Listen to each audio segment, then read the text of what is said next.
ప్రియ సహోదరులారా, విజయం కోసం అలుపెరగని పోరాటం ఎలా ఉంటుందో ఒక్కసారి ధ్యానించుదాము. విజయం ఒక్క రోజులో రాదు. అది సహనం, స్థిరత్వం, విశ్వాస ఫలితం. పోరాటం లేని జీవితం ఖాళీగా ఉంటుంది. పోరాటం ఉన్న జీవితం అర్థవంతంగా మారుతూ ఉంది. మరి మన లక్ష్యం స్పష్టంగా ఉండాలి. దిశ లేకుండా ప్రయాణిస్తే ఎక్కడికి చేరుకున్నామో కూడా తెలియదు. నీ లక్ష్యం ఏమిటో నిన్ను నీవు అడుగు.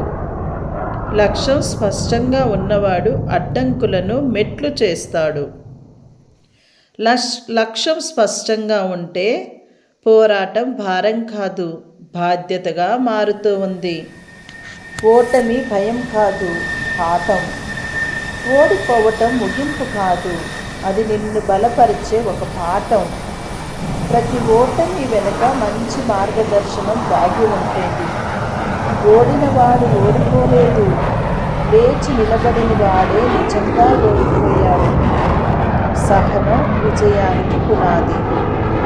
తక్షణ ఫలితాల కోసం తొందరపడితే నిలకడ దెబ్బతింటుంది. విత్తిన వెంటనే పంట రాదు, కాలం తీసుకుంటుంది. సహనం ఉన్నవాడే విజయాన్ని ఆస్వాదించగలడు.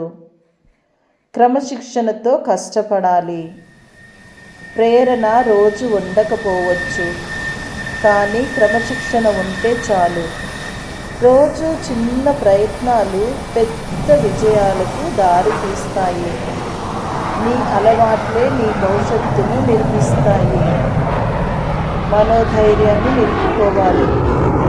పరిస్థితులు ప్రతికూలంగా ఉన్నప్పుడు నిన్ను నీవే నమ్ముకోవాలి. నేను చేయగలను అన్న నమ్మకం అగ్ని పరీక్షల్లోనూ నిలబెడుతుంది. మనోధైర్యం ఉన్నవాడికి సమస్యలు కూడా మార్గదర్శకులవుతాయి. దేవునిపై విశ్వాసం ఉంచి మన ప్రయత్నాలతో పాటు దేవుని ఆశీర్వాదం అందుకోవాలి. పోరాటం మధ్యలో కూడా ప్రార్థన శక్తి నీకు ఇస్తుంది.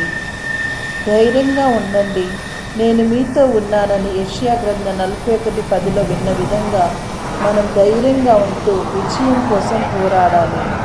విజయం అంటే ఇతరులను మించిపోవటం కాదు, నిన్నటి నిన్ను మించిపోవటం. పోరాటం నుంచి పారిపోతూ పోరాటాన్ని ప్రేమించు. ఎందుకంటే అలుపెరగని పోరాటమే అర్థవంత విజయానికి దారి. కావున ఈ రాజురాల్లో ఉన్నటువంటి ప్రజలకు మనం సహకరించుదాము.